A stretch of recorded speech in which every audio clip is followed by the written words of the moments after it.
खुलुमबाय बयनिसिमबो Sunday comments बक्सआव बयखौबो बरायबाय गोबाव खालामालासिनो जागायनोसै दा गोबाङानो दाख्लैहाय ड्रेगन फ्रुटनि सोमोन्दै गोबाङानो उल्टां फाल्टां गुलुं-गुजुं सोंनाय दं दाख्लै मोनसे भिडिअ होदोंमोन नोंथांमोननि गेजेरावहाय नोंथाङा भिडिअखौ जोबजासे नाय होमबासो डिटेल्स मोजाङै मिथिजोबगोन ओमफ्राय मोनसे खोथाया बेखौ आङो खोन्थानो बावदों बे जाहैबाय बे बागानावहाय फुलि फानो नामा होनना नोंथांमोना गोबाङानो सोंदों बै बागानाव फुलि फाना ओमफ्राय मोनसे खोथाया जाहैबाय मा नोंथांमोननो जुदि फुलि नांगौब्ला उदालगुरिथिं दं होननानै खोनादों दा जाय बिथांमोना बे भिडिअखौ नायदों नोंथांमोना शेयार खालामनानै हो बै बागान मालिकफोरनो नोंथांमोना नैबे भिडिअनि गाहायाव कमेन्ट्स खालाम नैबे जायगायाव बे ड्रेगन फ्रुटनि बागान दं ओमफ्राय बाहाय फुलिबो मोनो होननानै नोंथांमोना कमेन्ट्स खालामनानै खोन्थाहर नोंथांमोननि एड्रेस फन नाम्बार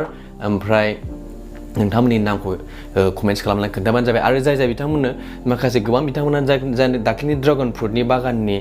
भिडिअआवहाय गोबां कमेन्ट्स खालामदों बाहायबो फुलि मोनो उमुक जायगायाव मोनो होननानै गावबा गावनि नामखौ होनानै बिथांमोना गोबां खालामदों नोंथांमोना बाहाय थांनानैबो नायनो हागोन आरो नोंथांमोननिफ्रायबो गोदान कमेन्ट्स खालामफिननो हागोन बेनिफ्राय नोंथांमोना नोंथांमोननि फुलिखौ फाननो हागोन आरो जाय बिथांमोननो नांगौ बिथांमोना बेनिफ्राय लायनो हागोन आरो मोनसे कुइसना जाहैबाय मा धनन्जय नार्जारिया बुंदों ब्र नोंनि इउटुब एकाउन्टजों केरियार दानो हागोन ना हाया केरियाराथ' फुल टाइम दानांगौआ एसे रिक्सनि खोथा जायो इउटुबावहाय जास्ट पार्ट टाइम बायदि खालामनो हायो खिन्थु फुल टाइम बा एसे रिक्स दं बेनो प्रणब दैमारिया बुंदों गिबियावनो नोंथांनिसिम कंग्रेचुलेसन्स इउटुबनिफ्राय सिलभार प्ले बाटन एवार्ड मोननायनि थाखाय नोंथां मोनथिनायाव साबेसे बर' इउटुबारफ्रा दासिम सिलभार प्ले बाटनखौ मोननो हाखो प्रणब दैमारि आंनि दासिम मिथिनायाव आङो साब्रै मानसिनावल' मिथिदों आंखौ लाफानानै साब्रै मानसिनावल' सिलभार प्ले बाटना दं होननानै आङो मिथिनाय जादों दा दस्राफोरनाव फैदोंना फैयाखै बिसोरो फट' खेबनानैबो देखायनो हायाखै दा बेखौ मिथिया जेब्लानाखि गावसोरनाव फट' खेबनानै गावसोर देखायनो हागोन होनबासो जों बिसोरनाव मोनबाय होननानै जों साननानै लानो हायो ओमफ्राय मैखोम बर'आ बुंदों आं सासे इयुथ जानानै नोंथांनिसिम मोनसे रिकुवेस्ट खालामो बुंनो सानदों बर'नि गेजेराव गोबां गिदिर उन्दै इउटुबार दंसै नाथाय आंनि नुनायाव बा मोनदांनायाव रावबो इउटुबारआ इयुथफोरनो रावबो इडुकेसननि सोमोन्दै नलेज होग्रा गैयाखौनो बुंजायो दा बेनिखायनो बर' हारिनि इयुथफोरखौ मोजां मोनोब्ला नोंथाङा एसेब्लाबो गोजौ सोलोंथाइ मोननाय हिसाबै सप्तायाव खनसेब्लाबो इडुकेसननि बागै भिडिअ खालामनो नाजा प्लिज मैखोम बर' आङो रिसेन्टलि बड' मटिभेसन माने राजा खुंगुर मटिभेसन चेनेल लन्च खालामखांबाय आं बेखौ बारा भिडिअनि थ्रुयैहाय खोन्थानाय जायाखैमोन जास्ट आङो ओरैनो कमिउनिटि टेबावल' होदोंमोन आंनि मोनसे गोदान चेनेल दंबावो बेयो मटिभेसननि बेहाय नोंथांमोना गोबां मटिभेसन भिडिअ नुनो मोनगोन माबोरै लाइफआव बोरै जों थुलुंगाखांनाय लाबोनांगौ गावनि माबायदि दुखु दाहा जायोबा माबायदि जोङो हेन्डेल खालामनांगौ दा बेफोरनि थ्रुयै जाजोबगोन बे चेनेलावहाय नोंथांमोना थांनानै नायबानो जाबाय गाहायाव आं लिंक होगोन डिसक्रिपसनावहाय राजा खुंगुर मटिभेसन दा बेहाय थांनानै नायबानो जाबाय दा नोंथांनि बुंनाय बायदिब्ला जोंनि गेजेरावहाय इउटुबारा दंनाया दङ खिन्थु जायफोरनाखि मोजांथार इउटुबार बिसोरखौ ओरै आखायाव साननो लायो बेखौ गोसोआव लादो उनाव अनेक जानला मोनला गोदाव सोराव माने खुनु माबा गैया आरो बेहाय इउटुबनि मथ' गैया आरो जास्ट चेनेलनि मथ' गैया जास्ट ओरैनो आंबो पपुलार जादलाबायनो होननानै खालामलाबायनाय ओमफ्राय सोरखौबा नुनानै आंबो बिदि देखायनो बिदि खालामग्रा अनेक मानसिफोरबो थायो खिन्थु बाय बेनिफ्राय जेबो गियान मोननाय नङा आरो बेफोरबायदि थायो दा मेन खोथाया आं बुंनो सानदों मा जोंनि गेजेरावहाय बेफोरबायदि चेनेलखौहाय खालामब्लाबो भिउवार्सफ्रा एट्राकसन जाया जायनि इडुकेसन चेनेलफोर दा इडुकेसन चेनेल होननानै बुङोबा माबा मोनसे क्लास 9, 10 अबेबा मोनसे क्लासनि स्पेसिफिकनि सायावहाय भिडिअ बानायोबा बर' लेंगुवेजजों बानायोबा नों बेजों माब्लाबा साक्सेसफुल जानो हानाय नङा मानो होनबा इसिबां माने नों अडियेन्स मोननाय नङा आरो नों बे टाइमावहाय जोंनि दानि जुगावहाय गोबां न'खरनि बिमा बिफाफ्रानो उन्दै समावहाय रावनोबो मबाइल होनाय जाखाया दासो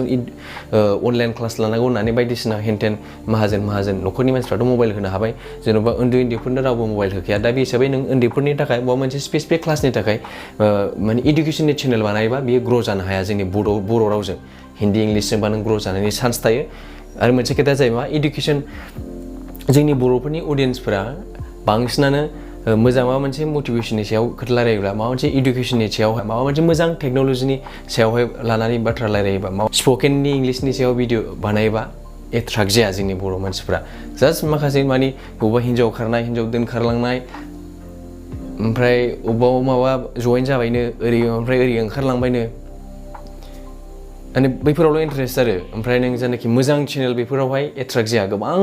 मोनसे समावहाय 2017-18 समावहाय मोनसे बिराद मोजां चेनेल दंमोन बिनि नामखौ बावबाय आं फुंखा बर' ना बोरैबा नाममोन दा दंना गैलाथाय चेनेला दा बेयाव बिराद मोजां बियो भिडिअ बानायोमोन इंलिश रायलायनायनि बायदिसिना अनेक इंलिश ग्रामारनि आरो बिदिनो जोंनि गेजेराव मोजां मोजां अनेक टेक्न'लजिनि सोमोन्दै खोन्थाग्रा मोजां मोजां दाबो बिराद चेनेल दं आं मालाबा सानो जाय मोजां मोजां चेनेलखौ आं चुज खालामनानै फ्रियावनो मालाबा बयनिबो चेनेलखौ आंनि चेनेलाव आं बुंफुरना होजोबगोन बिथांमोनखौ साबस्क्राइब खालाम होननानै सिमां राजाया बुंदों हेल' ब्र' आंनि सोंथिया गाज्रि मोननाङा दै आंथ' BTC नि मानसिबो नङा धेमाजि डिस्ट्रिक्टनिसो थेवब्लाबो मिथिनो हांखुर जायो एबार UPPL आरो BPF बिसोर मोननैनि गेजेराव सोर सासे देरहागोन खोन्थानो हागोन ना सिमां राजा आंबोथ' बेखौ बुंथ'नो हानाय नंला माने होनबा दाख्लै इलेक्सन जानांगौ टाइमाव जायोबा बे समावहाय जोंनि बर'फोरनि दोहौआ एसे आलदामोन ओमफ्राय दा एसे फासयनानै इलेक्सनाथ' जानो मोनासै दा बेनिफ्राय दा बर'फोरनि गेजेराव दोहौआ एसे आलदा जाफिनदों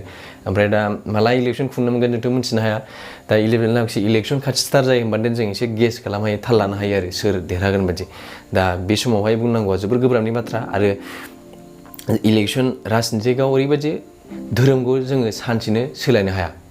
धोरोमखौ नोंनि धोरोमखौ नों सानसेनो नों माब्लाबाबो आं गाबोननिफ्राय दस्रा धोरोम लानोसै होननानै रावबो सोलायब्रबनो हाया धोरोमखौ नाथाय राजनितिकनि बबेबा मोनसे दोलोखौ दानो पास मिनिटनि गेजेरावनो ओरैबा बोरैबा अबे नायाबा ओरैबा द्रुन अबेबा दैजों बोहैलांनाय बायदि अबेबा जाम्फैजों नाया ज' ज' बोहैलांनाय बायदि खेबसेनो सानसेनो हरसेनो बिदि बोहैलाङो राजनितिकआव दा बिनि थाखायनो बेखौ जोङो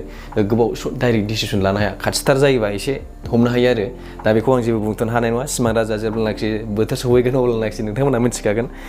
दा आसा खालामो आं इसिबां मानि बुरजा कमेन्ट्स लाबाखै आसा खालामो दिनैनि सानडे कमेन्ट्स बक्सखौ नोंथांमोना बेजोंनो गोजोन होननानै मिजिंथिबाय भिडिअखौ मोजां मोनदोंबा लाइक खालाम नोंथांमोनाथ' साबस्क्राइब खालामखानाय मानसिफ्रानो सोरबा सोरबा भिडिअखौ मोजां मोनब्लाबो शेयार खालाम